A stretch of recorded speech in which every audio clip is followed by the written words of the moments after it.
وہ جب مسلمان آپس میں لڑیں گے تو نتیجہ ہوں جو ہے دشمن اس کا فائدہ اٹھائے گا. اس کا فائدہ براہ ہوں راست تو شاید نہیں، لیکن کم از کم میرے خیال میں انڈائریکٹلی جو فائدہ ہے وہ اسٹیٹ آف اسرائیل کو اس لیے ہوگا کہ مسلمان اپنی توانائیاں جو ہیں وہ صرف کر بالکل لیں گے. اس سے پہلے بالکل. بھی آپ کو یاد ہوگا کہ جنرل راحیل شریف صاحب کا دور حکومت تھا اور وہ آرمی چیف تھے اس ٹائم پہ. تو ان کے زمانے میں بھی فوج یمن بھجوانے کی بات کی گئی تھی سعودی عرب کی جانب سے، اور میری اطلاعات یہ ہے کہ اس ٹائم پہ تقریباً ہم نے 27 بٹالین جو تھی فوج وہ بھجوانے کا فیصلہ کر لیا تھا، جس میں آرمی ایوییشن بھی شامل تھی. لیکن پھر یہ کہا گیا غالباً کہ صرف جو ہے ایک خاص مسلک کی فوج کو جو ہے وہاں بھجوایا جائے. یہ بات جو ہوں تھی وہ میرے خیال میں راحیل شریف صاحب کے لیے بہت مشکل تھی، کیونکہ پاکستان فوج کی جو تخلیق ہے اور جو اس کا ایک سسٹم ہے اس کے اندر ہوں کوئی مذہب کی، قومیت کی، رنگ نسل کی ہوں اور کسی اور چیز کی وہ تفریق نہیں کی جاتی. اس وجہ سے ہوں پھر یہ جو فیصلہ تھا یہ جو ہے پارلیمنٹ میں لے کے جایا گیا، اور اس وقت ہوں کی جو حکومت میاں نواز شریف صاحب کی تھی اس نے پھر اس بات کو انکار کر دیا تھا، اور پارلیمنٹ کے اندر یہ ڈسکس ہوا اور پارلیمنٹ نے ایک جمہوری انداز میں اس کو رد کر دیا. اس سے کچھ ہوں ہمارے سعودی عرب کے ساتھ جو مراسم تھے ان کے اندر سرد مہری آئی، لیکن وقت گزرتا گیا اور الحمدللہ وہ معاملات اب جو ہے وہ بہتری کی جانب آ گئے ہیں.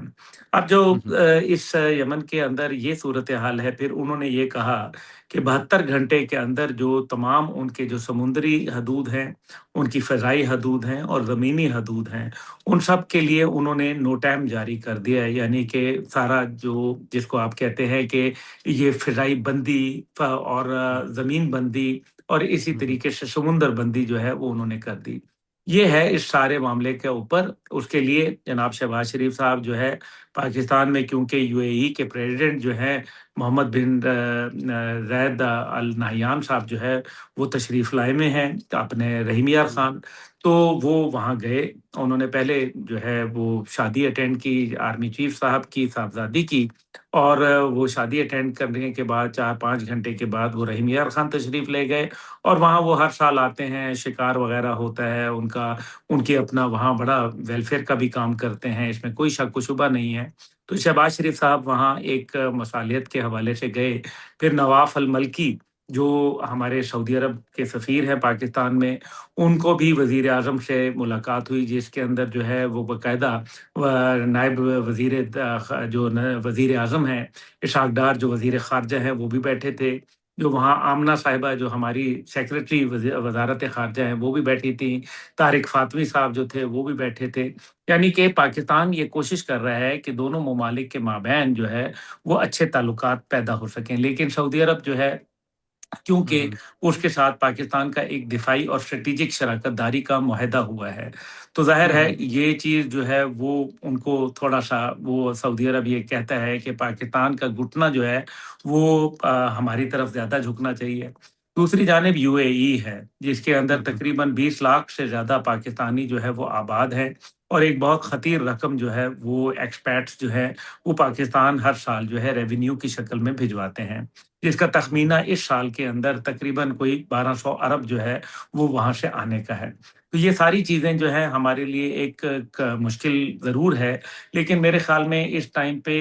پاکستان کی جو کاوشیں ہیں وہ یہی ہیں کہ دو بھائیوں کے درمیان میں کوئی اگر مس انڈرسٹینڈنگ، بلکہ تین بھائیوں میں کوئی مس انڈرسٹینڈنگ ہے تو اس کو ہوں کسی صورت ختم کر لیا جائے. کیونکہ یہ جو یمن کا کانفلکٹ ہے، ماضی کی تاریخ کے پنوں میں جا کے دیکھا جائے تو یمن کا کانفلکٹ جو ہے وہ ہمیشہ جو ہے وہ بڑھ جاتا ہے اور پھر یہ پھیل جایا کرتا ہے. اور اگر یہ خطے میں پھیل گیا تو اس کا نرا فائدہ جو ہے وہ ریاست اسرائیل کو ہوگا، کسی اور کو نہیں ہوگا. بالکل بالکل. اچھا عبداللہ بھائی،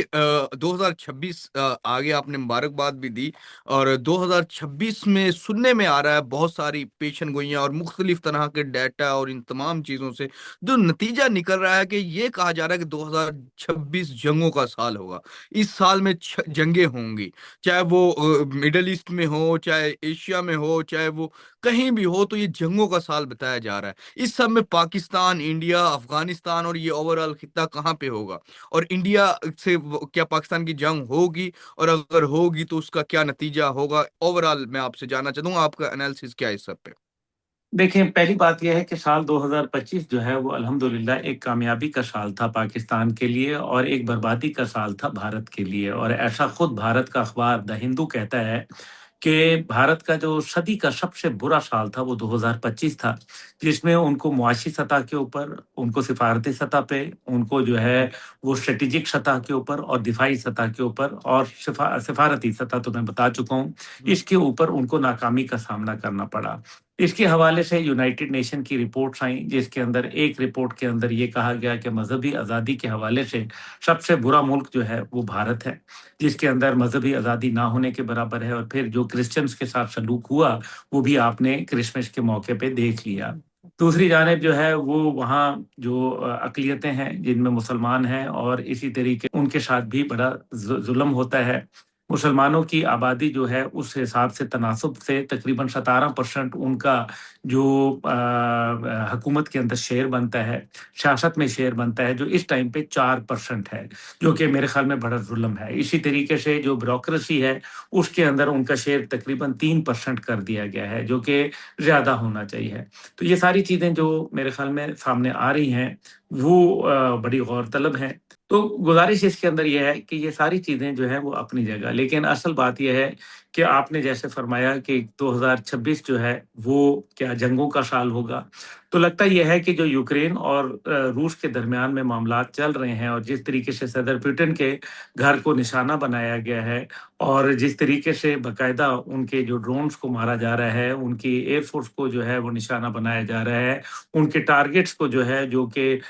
میرے خیال میں وہاں جو اسٹینڈنگ ٹارگٹس ہیں ان کو نشانہ بنایا جا رہا ہے، تو روس ایک ابھرتی ہوئی ایک سپر پاور ہے، بلکہ ایک طاقت اپنے آپ کو ڈکلیئر کر چکی ہے۔ ایسے ٹائم کے اندر روس کے ساتھ اس قسم کے معاملات جو ہیں، جس پہ خاص طور پہ صدر ڈونلڈ ٹرمپ جو ہے وہ بھی ان کو جو ہے وہ روس کے سائڈ کے اوپر کھڑے ہوئے نظر آتے ہیں الاسکا کانفرنس کے بعد سے۔ اب مسئلہ یہاں یہ ہے کہ جو ولیڈیمیر زیلنسکی ہیں، جو کہ یوکرین کے صدر ہیں، وہ آپ کو پتہ ہے یہودی ان پہ خاص طور پہ مہربان ہے، اور لگتا یہ ہے کہ اسرائیل جو ہے وہ چاہتا ہے کہ یہ کانفلکٹ جو ہے یہ بڑھ جائے، کیونکہ ان کا روسیوں کے ساتھ ویسے بھی پرانی مخاصمت ہے، اور تاریخی طور کے اوپر آپ کو پتہ ہی ہے، اس لیے وہ ایک یہاں بھی ایک مسئلہ ہے۔ پھر جو عرب دنیا کے اندر کانفلکٹ ہے اسرائیل کے حوالے سے، وہ تو اپنی جگہ جاری و ساری ہے۔ تیسری جانب پاکستان اور بھارت ہے، جس کے اندر پاکستان کے اوپر حملہ تو بھارت نے اسی لیے کیا تھا تاکہ وہ اپنی ہیجمونی کا جو ہے وہ قائم کرا سکے، لیکن وقت گزرتا گیا اور پھر یہ اندازہ ہوا کہ پاکستان جو ہے وہ خالہ جی کا گھر نہیں ہے، پاکستان آسان ملک نہیں ہے۔